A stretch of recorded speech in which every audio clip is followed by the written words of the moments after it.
On 19 March 2003, American President George W. Bush announced the start of Operation Iraqi Freedom. My fellow Americans, I have authorized coalition forces to begin operations in Iraq to disarm Iraq, free its people, and defend the nation from grave danger. To the brave men and women who are now in the Middle East, the fate of a troubled world and the hopes of an oppressed people now depend on you. Our trust is well placed.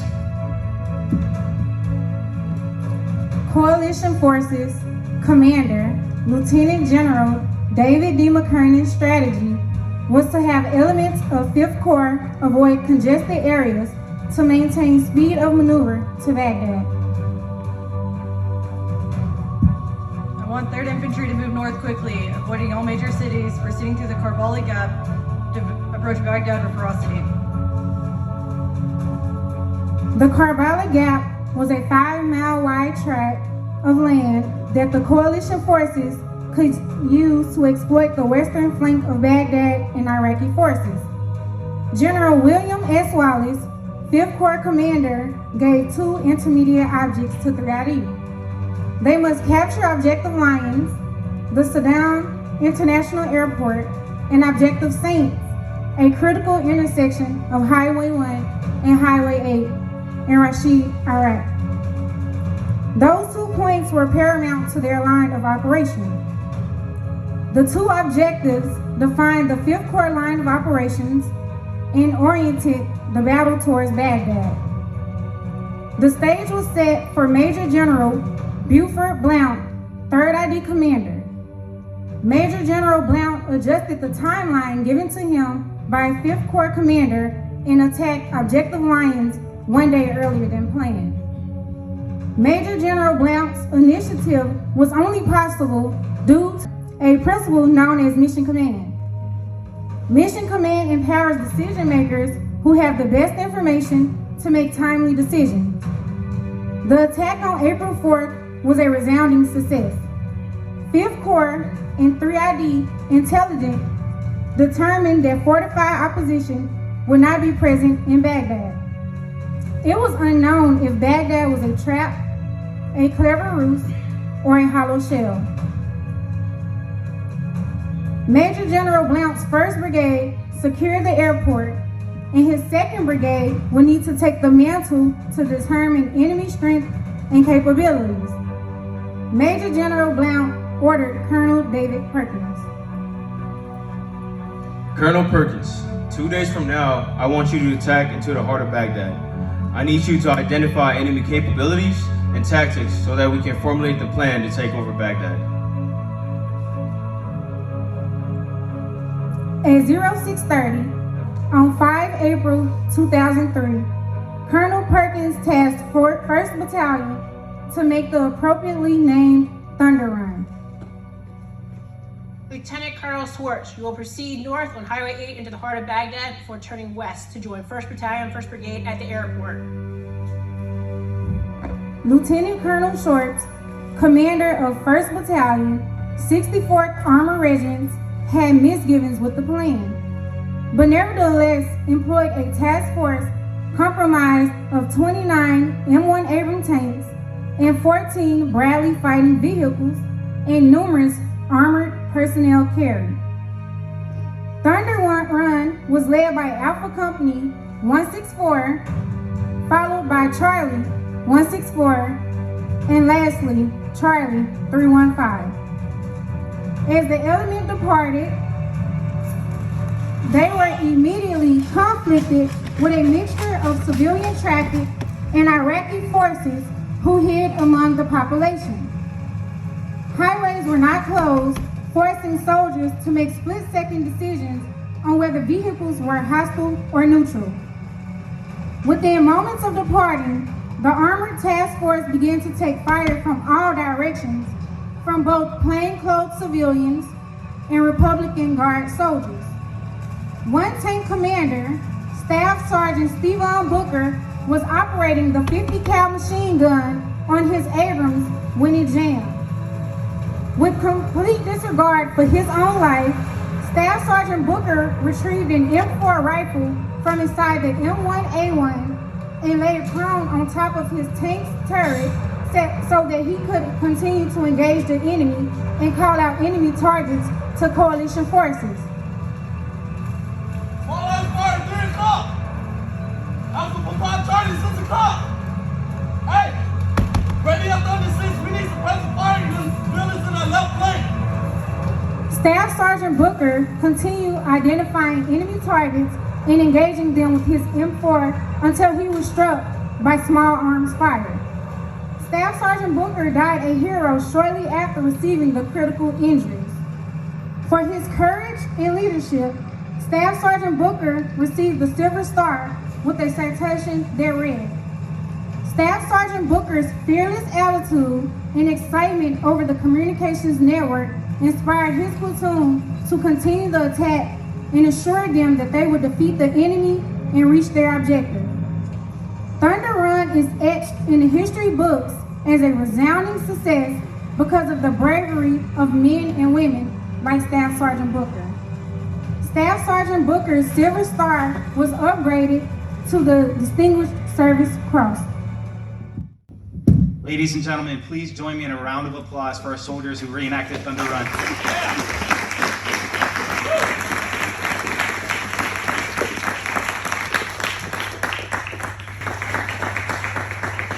So welcome and thank you for joining us for the second part in a leadership professional development series here in MK Romania. My name is Master Sergeant Dustin Hall, and this is my career before you. It's the last 20 years of the United States Army pouring leadership schools and experience and opportunities into me. And this is a really special occasion because that top assignment, which was arguably the most difficult, as you can imagine, there's no typos up there. There were 184 organizations, and they were the most senior military organizations in the world. And on top of that, there were 664 derivative UICs, 3,400 soldiers. What's really special about that is that my commander during that time as First Sergeant is in the room, Major Brandy James. Ma'am, can you stand up in the back? You give her a round of applause. So that commander, I call her the best commander in the Army. And every time I see her, if you've ever been around me when I see her, I'll always kind of lean to the side. I go, is that the best commander in the Army? Because she is, because of what she did in that assignment. I'm gonna tell you a brief story about Major James. See, the unique thing about that assignment is that all of those organizations, the only reason we really existed was to perform their UCMJ for them, their disciplinary actions. Because the White House, they're tied to a political party. They cannot have soldiers getting in trouble, right? And the same thing for most of those organizations. All those joint organizations, when a soldier gets in trouble, they give them back to their service. It's called a return to service. And in that case, that was Major James and I. So almost our entire formation was made up of soldiers who were being punished. Seeing that today we're going to talk about communication. I just want to highlight one story about communication that I have with Major James. I walked into her office one day. I had been on the job for about a month, and this was a discussion where we were going to talk about all of the UCMJ going on, all of the different cases. On any given day, there was open about 30 to 60 cases. It was ridiculous. If you've ever been in command or been a senior leader, on the enlisted side, who's helping commander wade through those things, these are decisions that affect people's lives.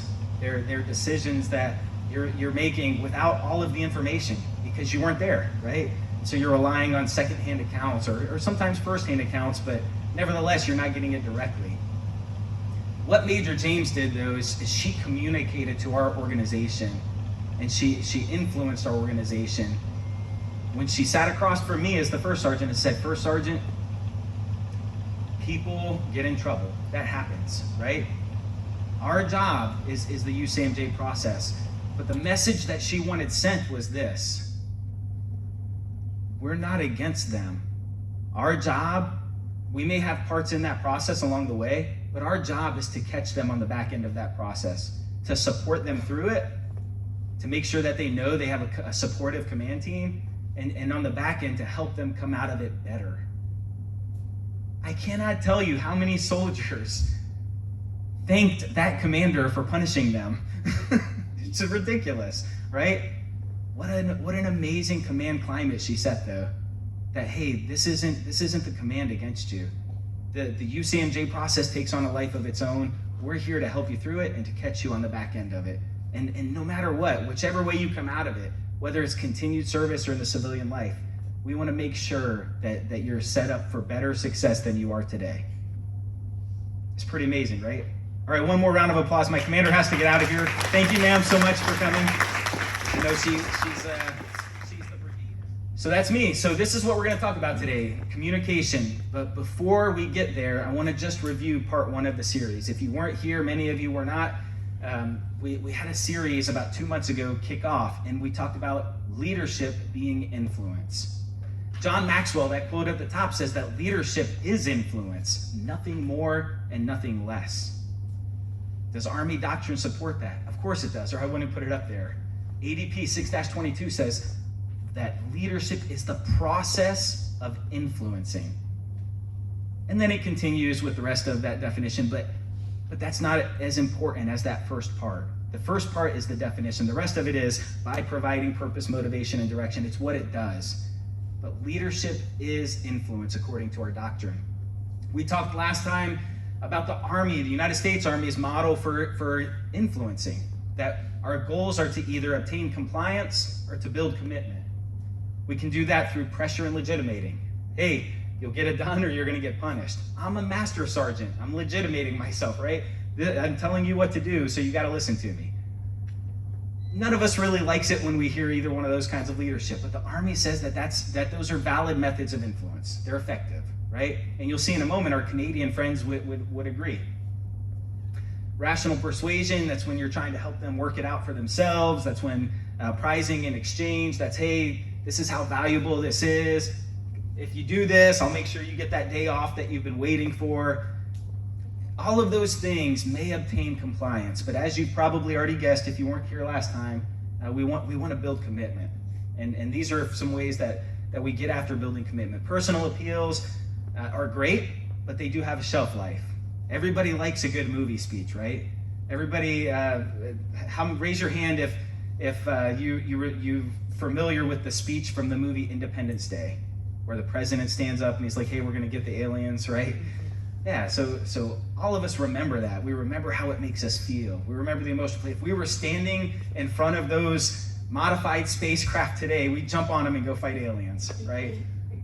Because they're very effective. But the problem is they have a shelf life. Many of you, 4 months, 6 months, 3 months, however long it was ago, were told, hey, you're gonna go to Romania and deter Russians, right? And encourage our NATO allies. And it's, yeah, right? But how does that message sit 2 months down the road and 3 months down the road when you're missing your child crawling at home, right? When you're missing the first steps, when you're missing anniversaries. They're great, but they have a shelf life. And as you can see on the bottom right corner, the Army, United States Army, says that this is what we want to get after, is collaboration and participation. So how does all of this relate to influence or relate to communication? Well, this is what I want you to remember. Here's the answer to the test for today. Leadership is influence. Influence is communication. Nothing more and nothing less. Every single one of these things, every single one of these methods of influence is a way that you communicate with soldiers. Verbally, non-verbally, that is communication. So what do our Canadian friends say about influence? Well, this is from the leadership in the Canadian Forces. As you can see, they have a very similar approach. One thing that I like about our Canadian friends in the room is that on the far right, they say, hey, you can delegate a little bit too much to a point that we call that laissez-faire. Right? Did I pronounce that right? No? Can you say it for me, ma'am? Wow, I was way off. I'm just going to accept defeat. Okay, that was closer to what I said. So the bottom line, though, is Canadians say, hey, you can give too much control to the point that you're not being an effective leader, or to the point that it looks like you just don't even care. So they have this thing over here called total control and zero control, where we say obtain compliance and build commitment. This is the way that the Canadians view, view that. So the green in the middle, they call effective influence behaviors, and the 5 on the right are transformational leadership. So that's how our Canadian friends say, hey, if you want to be a transformational leader, if you want to make an impact in your organization, focus on those 5 methods of influence. Not very different at all from the United States Army's model, and all methods of communication, right? So I had the opportunity years ago. General David Perkins retired. Some of you heard his name during Thunder Run. You might have heard Colonel Perkins, because that's what he was at the time. I had the honor of introducing him at a chaplain seminar. And I was talking to him and just trying to get information from him before the seminar, so that I wanted to do a really good introduction. I wanted people to know that this guy is the one who did Thunder Run. He's the one who took Fallujah. This is a pretty incredible commander. And so I asked him, I said, sir, can you talk to me about some of the lessons you learned? Can you give me some pointers so that when I introduce you, I honor you, because I want to give honor to whom honors due. And he said, he said this, he said, I was sitting in an armored personnel carrier right before we went into Fallujah. This is years after Thunder Run, but quite a few years ago, right? He said, I was sitting in my APC. I had another APC in front of me. We had some Bradleys and some tanks in our convoy. And he said, we were sitting outside of the city of Fallujah, Iraq, ready to decimate it. He said, we had dropped leaflets and pamphlets from the air. We had been blasting over our loud systems. We told the entire city, if you are still here when we come in, you are an enemy. Get out. So they were tired, right? They were tired of these little pockets of resistance. They were tired of safe harbors. They wanted to clear an entire city and then vet who came back into it. So as they're sitting there and the city is completely empty, Colonel Perkins, he kind of squinted over and he said, I looked outside of the APC, right out of the window, and I see in front of me the APC door open. And a soldier gets out. And he takes a look to the left and a look to the right, and he says, I know what that means. He's going to do something wrong here, or he's going to, relieve himself. One of the two. But the soldier walked over to a cigarette stand that had been abandoned, and he grabbed as many boxes of cigarettes as he could, ran back into the APC and shut the door. And General Perkins said, I called over the radio, and all I called was, hey, whoever just stole the cigarettes, tell him to put them back. He said, I had my focus on combat.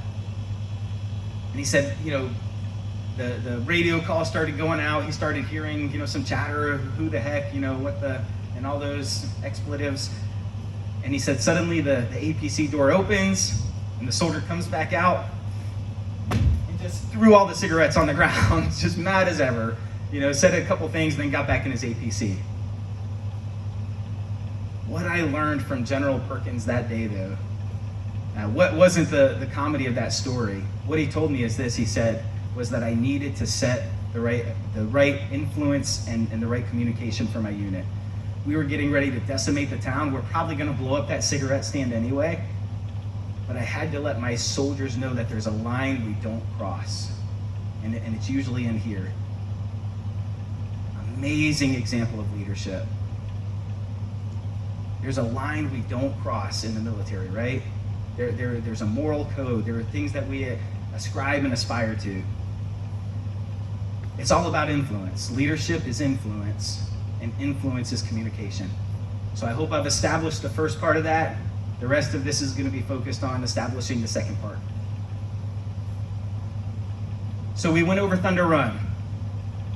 We have similarities in how we view the levels of war across our multinational partners. The British have something called the Grand Strategic Level, which we would call, if we had to qualify it, we'd call it the national level. And that's where our president, our cabinet members give guidance to the military. We have the strategic, the operational, and the tactical. Everybody agrees on that. So Thunder Run, I just want to give you an example of how communication works in the Army. This is the 1,000-meter, 1,000-yard stare at it. In the top left corner in the United States, for example, we have something called the National Security Strategy. It's that little white square. And it's a document that the presidential cabinet gives to the Secretary of Defense. That's the big circle. And he says, this is my guidance, or she says, this is my guidance for national security. War has been waged against us by stealth and deceit and murder. This nation is peaceful, but fierce when stirred to anger. This conflict was begun on the timing and terms of others. It will end in a way and at an hour of our choosing. All right, so speaking of national security guidance, that's what the president is giving there. When the president speaks, you better believe that our senior military leaders are listening. They're not just listening for his direct orders to the military, they're listening to his intent. And so then what happened out of that, the Secretary of Defense said, okay, we're gonna ensure that this never happens again. He produces a document called the National Defense Strategy. All of these documents are open to the public, by the way. So for our multinational partners, if you wanted to see kind of how the United States does business, it's public, it's open source. So you can go look at these documents online. Just for reference, I pulled all of these documents from the time period of Thunder Run. So you can see the Secretary of Defense, I don't know if you can read that, he says, hey, we're gonna give top priority to dissuading, deterring, and defeating those who seek to harm the United States. So the president at the time, President Bush, said, hey, we got sucker punched, that's not gonna happen again. And then something else really important I want you to remember that he said is, he said, this began on someone else's terms, but this is gonna end on a day and a time and a method of our choosing. He said, we're taking the fight to them, right? So that's the undertones. So the Secretary of Defense gave the National Security Strategy to the Joint Chiefs. The Joint Chiefs then created a document called National Military Strategy. He said, hey, he just told them, hey, defend the homeland, make sure this never happens again. The Joint Chiefs are smart, right? They're most senior leaders in the military. They said, hey, how do we do that? We need a coalition. We're fighting a network now of terrorism in many different countries. We're gonna need coalitions, and so their National Military Strategy, this is a quote from it, says we got to start developing coalitions. And you remember probably if you were alive during that time, there was a lot of talk of coalitions of the willing. So all of our partners started coming around us. We started deploying together as coalitions. And they said, if we're going to defeat terrorism, if we're going to protect the homeland and ensure this doesn't happen again, we can't do it alone.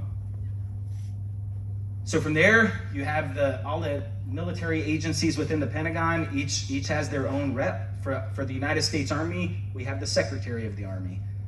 The Secretary of the Army has a military counterpart called the Chief of Staff of the Army. They produce together something called the Army Strategy. So they take all of this guidance and it starts working its way down. Here's General Schoonmaker, as he heard coalitions, he thought, we're gonna have to have a change in how we do business. You heard Sergeant Richmond read in their presentation about something called Mission Command. So the Army shifted around this time from something called command and control over towards a principle known as Mission Command, where we empower leaders who have the best information to make decisions. This is General Schoonmaker back in 2003, right before we went into Iraq. What are the essential qualities of soldiers today, and where would you like those qualities to transform in the future if they require transformation? The essence of leadership, whether it be at the strategic, operational, tactical level, is self-awareness and adaptability. Mm-hmm. And I think that what we have in the force today are a great number of people at all levels that have these qualities. The fact that they can apply their judgment to situations, that they understand how to think and can adapt and anticipate the kinds of challenges that we face. So you can hear that's the principles of Mission Command: adaptive leaders, empowering those leaders to make decisions, making sure that we're empowering our soldiers to be those adaptive leaders, right? All of those principles started coming to play because, again, our leaders are not stupid. General Schoonmaker and the Secretary of the Army at the time knew that they were going to have to field a coalition to fight a network. That doesn't happen through command and control, where you have one person up top making all the decisions, right? Coincidentally, prior to being a first sergeant, I worked in that five-sided building in the Pentagon. I did something called force management for the Army, for the chaplain corps in the Army, and I just want to tell you a brief story. The director of force management, he taught me a very valuable lesson while I was there. I went into his office one day, and I just had these priorities. Here I am, a sergeant first class, and I said, "Sir," didn't realize I walked into the director's office. "Sir, I'm trying to find out how I can get a chaplain corps initiative down to the tactical level of the Army. Like, how can I create this force management change that's going to permeate all the way down to the bottom of the force?" And he looked at me over his glasses. He had this stack of papers in his hand. And he said, "Sergeant, do you see that screwdriver behind you?" And he pointed, and right over here in the corner, there was this big screwdriver. I'm going to embellish a little because it's my story. It was like 6 feet tall.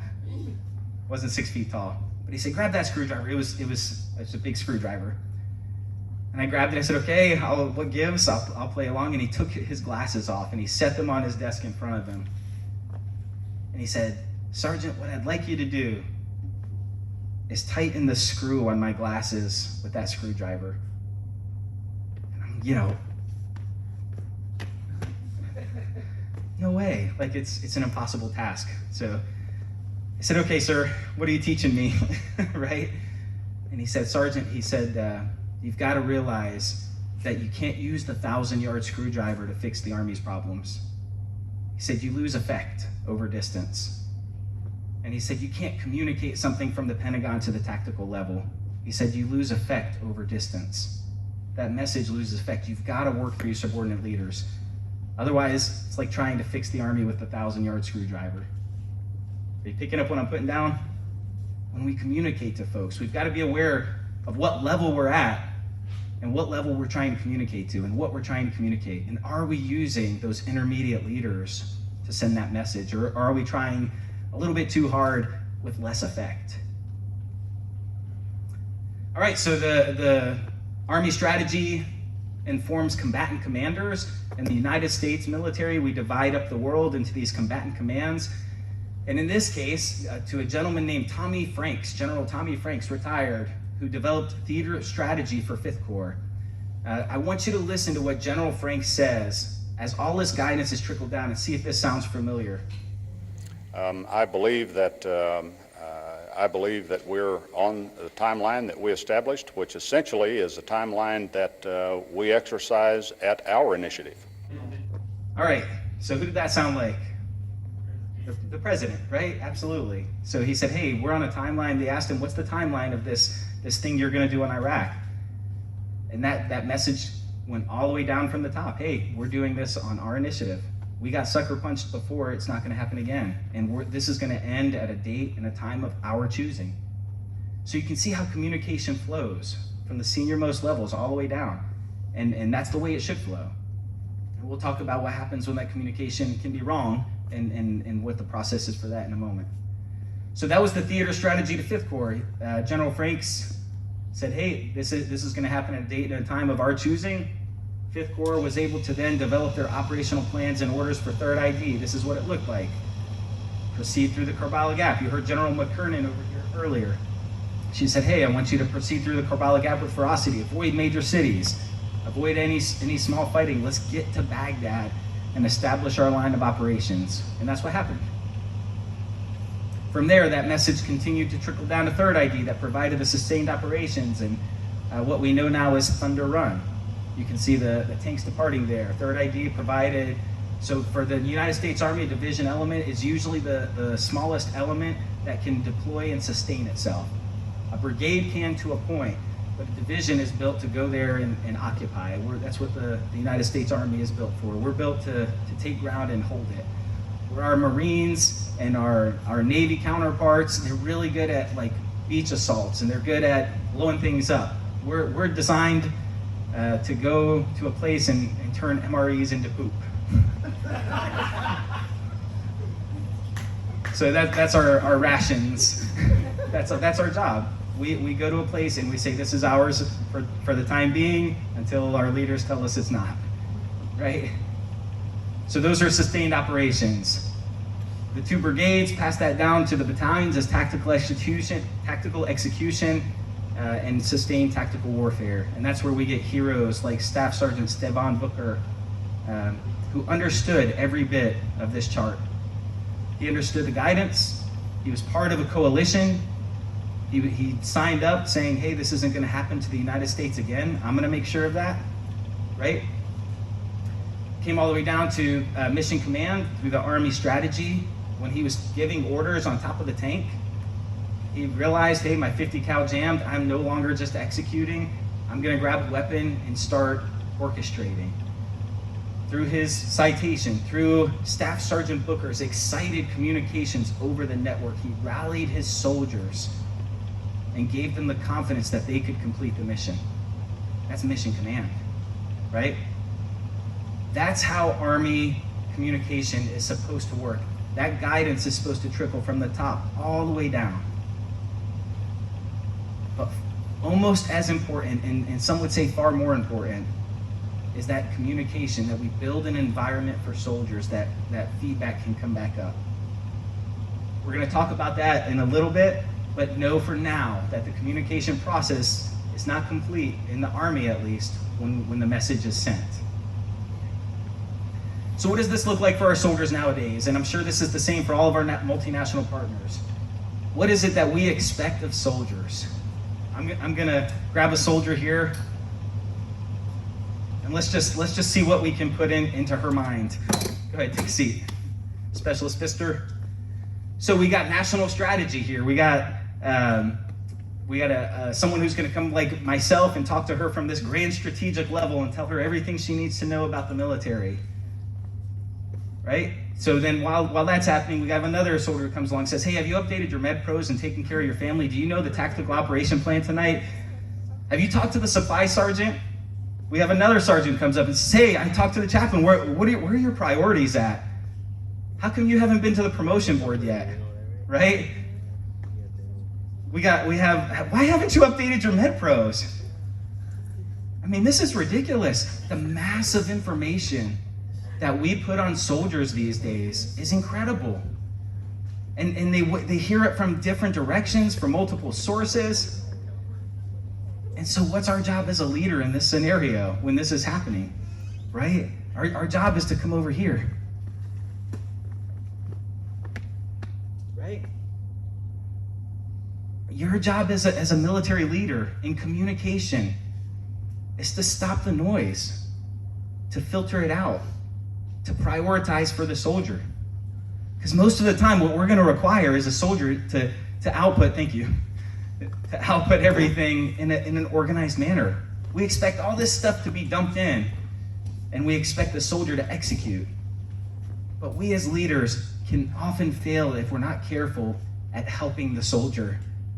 See, we have help. We have documentation. We have ADP 6-22, Army Leadership in the Profession, AR 600-20. The Sergeant Major back in the back of the room there is a phenomenal person to talk to about the NCO guide. He helped write it. We have so much documentation in the United States military about what it means to be a leader. Our British friends have the Army Leadership Code, an introductory guide to how you give orders, how you make that soldier listen to you, right? Our Canadian friends have leadership in the Canadian Forces. Our Romanian friends have the science of military command.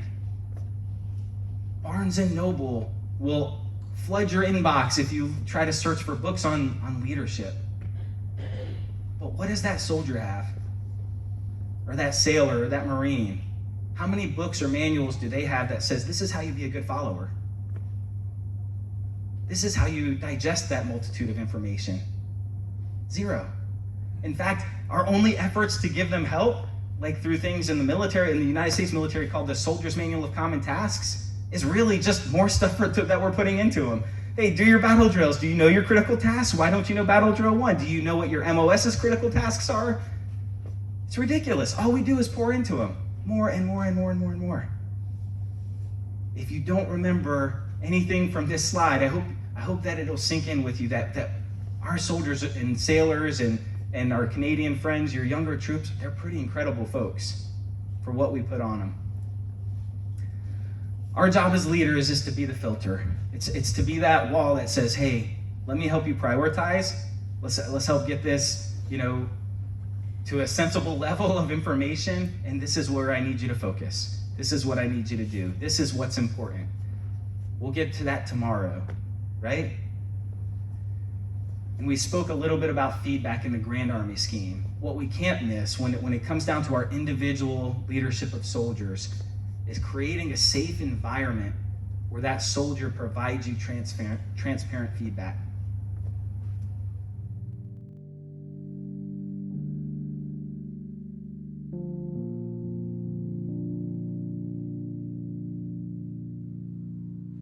Half a league, half a league, half a league onward. All in the valley of death rode the 600. Forward the light brigade, charge for the guns, he said. Into the valley of death rode the 600.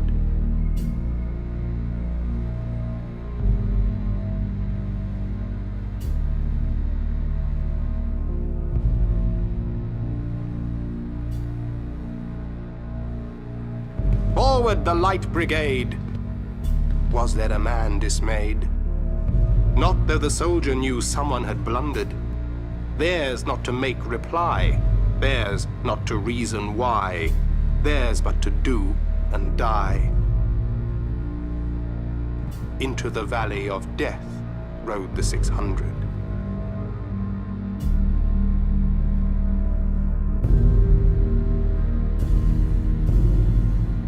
Cannon to the right of them, cannon to the left of them, cannon in front of them volleyed and thundered. Stormed at with shot and shell, boldly they rode and well, into the jaws of death, into the mouth of hell, rode the 600.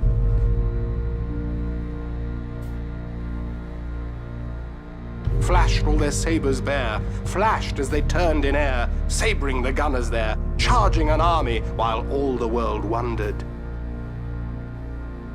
Plunged in the battery smoke, right through the line they broke.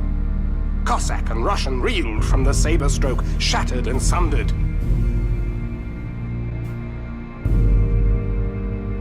Then they rode back, but not the 600.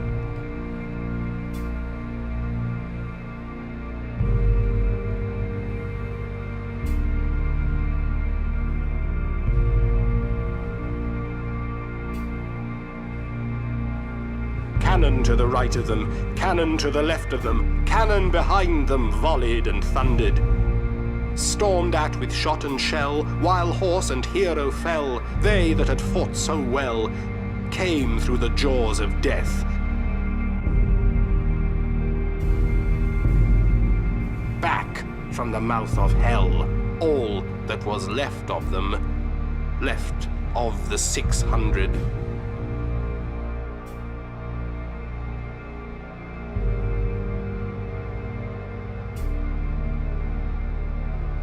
When can their glory fade?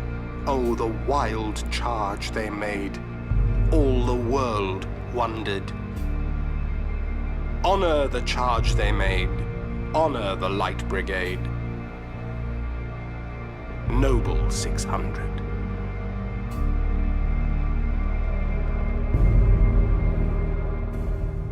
Our soldiers are willing to put themselves in harm's way based on your orders. That's an incredibly heavy responsibility. Based on your communication, they're willing to charge cannon fire. That's an incredible weight as a leader to make sure that we get communication right. Those of you who know this know that that's appropriately named the charge of the 600, right?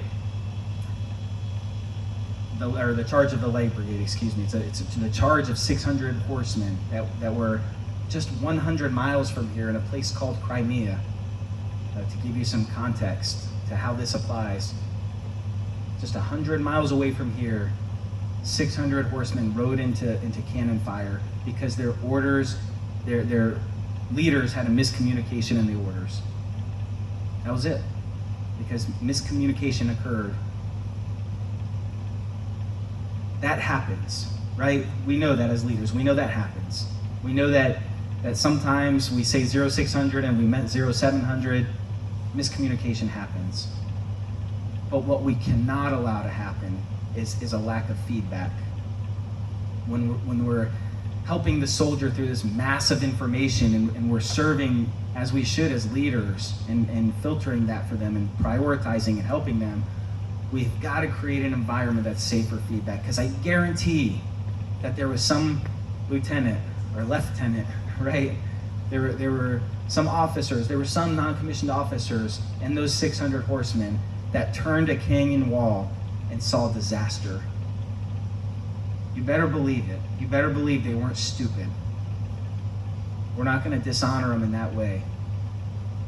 They were courageous, but they were also maybe in fear.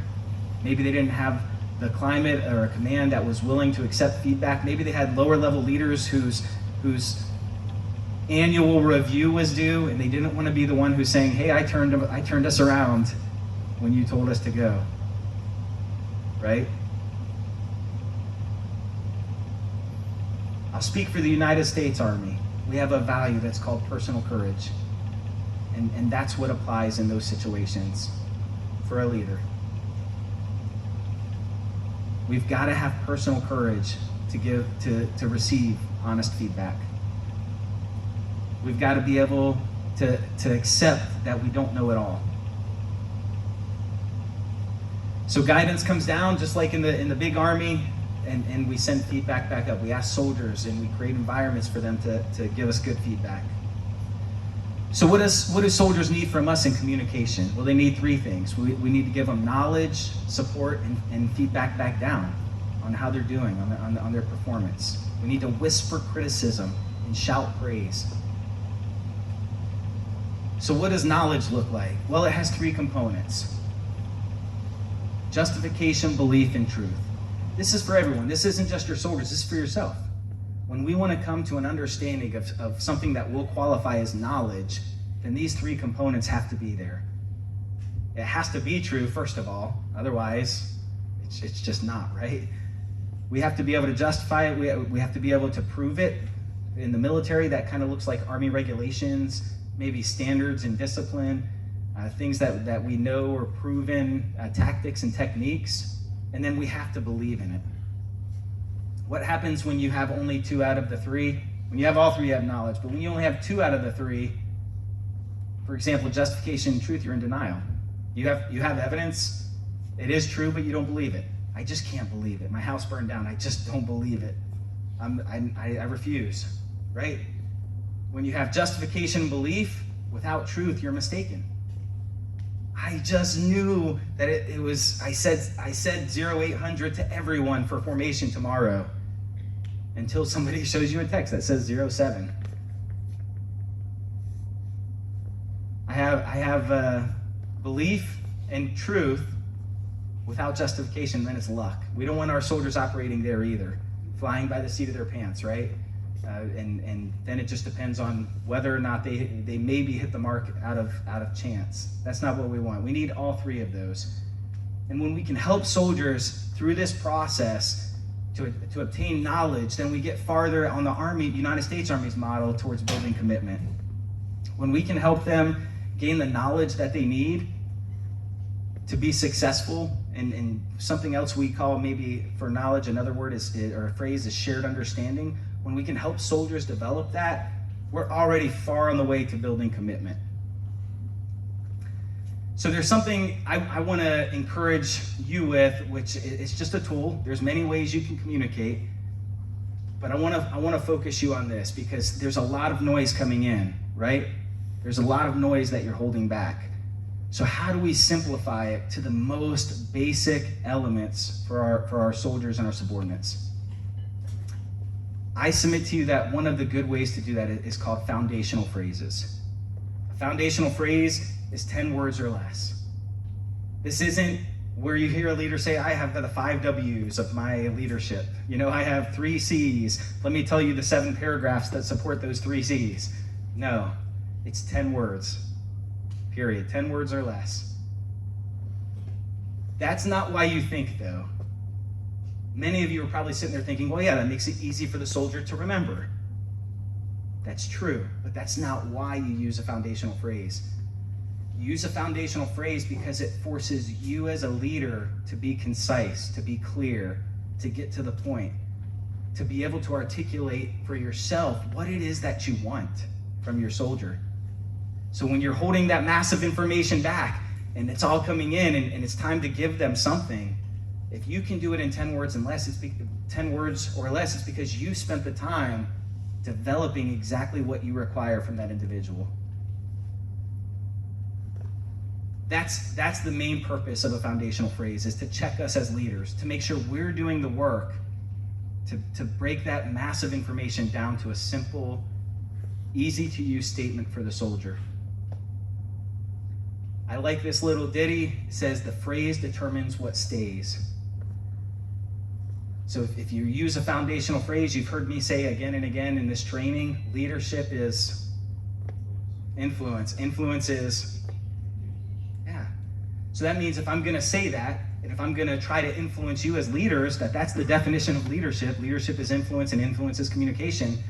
Then everything I do has to pour into that foundational phrase. And the phrase determines what stays. If I try to talk to you about, integrity, and I just throw that in there, it doesn't fit, right? Now, it fits, and I get it in the grand scheme of things, but if I was to break off on a tangent about integrity, then it doesn't really fit my central theme. And then we got to be the same way with our soldiers. There's so much information coming in. We've got to break that down to a simple form for them. So this is knowledge. Once our soldiers have the knowledge, though, it's not enough. We've got to back that up with some support. In the military, in the United States military, we have something called the supportive leadership model.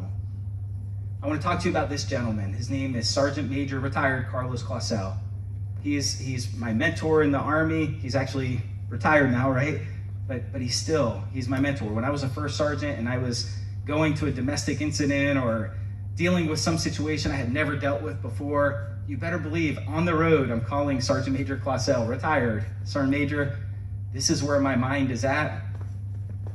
Where should it be? And he would walk me through that. He's like, hey, no, your mind's in the right place. Maybe just think about this, but you're doing well. That's not why I want to bring up Sergeant Major Clausel, though. He's not just a data repository for me. I met him when I was in trouble. Uh-oh. I was sitting across from him at a table, and my career was no longer in my own hands. I'm not going to ask for a show of hands, but if you know, you know. If you know how that feels, it's the worst feeling you can imagine for a professional, for someone who cares about this, right? And who cares about what they're doing. Once that's taken away from you and now you're waiting on a decision maker, and he had just gotten to our unit, Master Sergeant Clausel at the time, the first words out of his mouth to me, as I sat across from him, I'm like, all right, he's gonna tell me how this is gonna proceed and what's gonna happen and what I need to know. And he says, Sergeant Hall, the first words out of his mouth, he says, you have unlimited potential. What? I don't even know if I heard him the first time he said it. He said, you have unlimited potential. He said, I want to let you know what's going to happen. And I'm like, all right, here we go. Now we're going to talk about the trouble I'm in. He says, there are going to be people who say things about you. He says, but you write your story. He said, they may have a page, and that's okay. But you know what the book is going to say, because you're going to write it.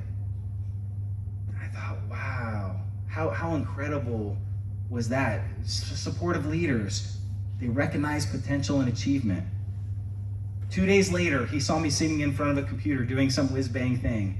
And he said, hey, have you been in college yet? I said, no, Sergeant. He said, imagine what you could do if you had formal training in this. And 6 years later, mostly due to his influence, I graduated magna cum laude with a degree in software design. That's supportive leadership, identifying potential, coaching, right? He was the full gamut. He ran the gamut of everything a supportive leader is. I'm not going to spend a lot of time here because I feel like you all know this. These are some common goals that supportive leaders have. I bet you can probably point to a supportive leader somewhere in your career. You can probably point to someone, or maybe it was even a parent. Because that's what leadership is, right? It's caring and nurturing and providing. I dare say loving. If I don't love my soldiers, this is Master Sergeant Hall. If I don't love my soldiers, I don't feel like I'm giving them enough.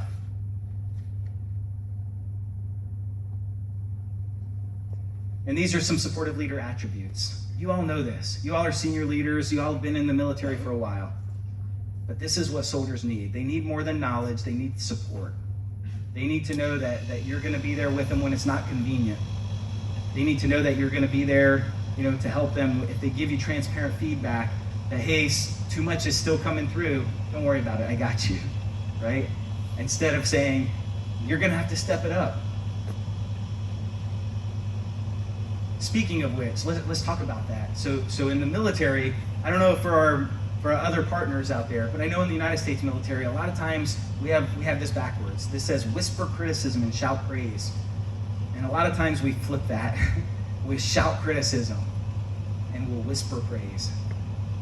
I see a lot of head nods. So it's not just a United States military thing, that's good, right? What we have to do as leaders, when we tell our soldiers that we're going to support them, is we've got to speak in the Army's language of support. And so when we try to correct them, we whisper it. And sure, there's documentation for that if the soldier gets out of line or if there's something going on, and maybe you start speaking louder each time. I get it. Nobody's saying that there's not the appropriate time to shout. We're receiving fire, get on the left flank, right? What are you doing? That's the right, right? So there's times to shout. Like, right, don't take this and blanket every decision in your life with it. But just realize, as the head nods in the room did the silent vote, sometimes we need to just whisper criticism. We need to let soldiers know, and if you look at some of these phrases up here, it's not about you, soldier. Let's refine this a bit. Let's adjust this azimuth that I've put you on. I think I put you on the wrong azimuth. Right? When we do this as leaders, when we criticize soldiers, can we ever do it anyway without criticizing ourselves? Can a leader ever really tell a soldier that they're wrong without saying they're wrong themselves? And this is what I challenge you with. Use soldiers as a mirror. Stop looking at them as an asset and look at them as a mirror. What's that reflection look like? How are you going to criticize that reflection without criticizing the one who's creating the reflection? Are you picking up what I'm putting down? It's such a quiet room. That's why we whisper criticism. Because our soldiers work too hard, they receive too much input, they don't get enough thanks for what they do already. So when it's time to correct them, let's start at a whisper. And when it's time for praise, let's shout it! Great job! Sergeant Richmond, you guys did incredible today. Seriously, like that was impressive. And that's not lip service. I don't care if your troops or your subordinates had 5% of what the total mission was and you did the 95. Get over yourself. You're gonna get credit. You're the leader. Give them the praise. Shout it. That 5% was incredible. It set the tone for everything. And I'm talking to you for real right now. That was amazing, right? So let's get into that habit as leaders, but let's not just make it lip service. Because the military has a way that we communicate those things. It has a dialect, right? Sergeant Major talked about coming from Africa and speaking some French, right? Well, even there's some dialects, right? In different dialects and how French is spoken in different African countries. This is the military's dialect for giving someone praise, for shouting praise. It's called, for those of you multinational partners who don't know, performance counseling on the left. That's just, hey, we want to talk about how you're doing. We want to talk about how you're doing your job. Our youngest soldiers get this once a month. Our mid-level soldiers get this. They're supposed to get it once a quarter. Hopefully they're still getting it once a month. Evaluation reports. This is our annual report that we talked about. This is why I suspect the charge of the Light Brigade didn't turn around. Because someone had one of these due. Shameful, right? We got to do better as leaders. And then on the right, This is probably the biggest shout of all for those United States military leaders in the room. It's an award form. This is how we submit soldiers for an award. Coins are great too. I'm not knocking coins. But if you want to speak the Army's dialect that's going to help that soldier's career, then it starts on this form. We have to whisper criticism and shout praise. When we do that, you're going to be amazed at what happens. You're going to see a transformation, and all of a sudden, that soldier is going to be willing to whisper feedback back to you. Because that's our goal, right? We want to communicate down, and we want to create a safe environment for feedback to come back up. And when we shout criticism, is that soldier ever really going to give you feedback? Of course not. But if you whisper criticism, if they can see you model the behavior that you expect from them, then that's what's going to happen. Hey, I'm not going to waste your time. I want to get to the panel. These are all communication documents. So this is what we talked about today. Leadership is influence. Influence is communication. Leadership is influence, and influence is communication. Changed my mind, right?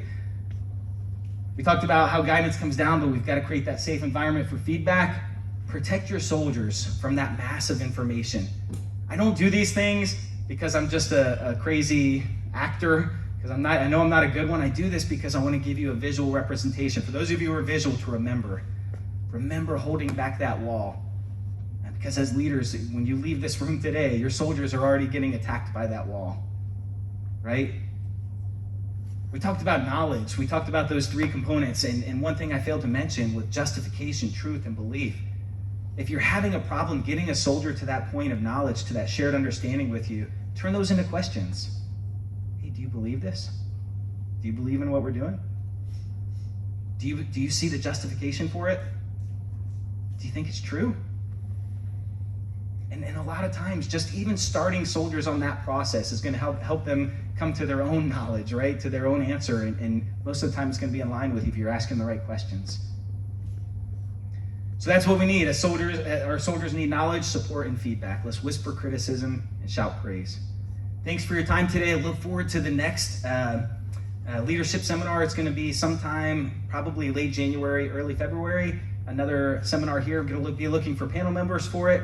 And yeah, that's all I have. Thanks for your time.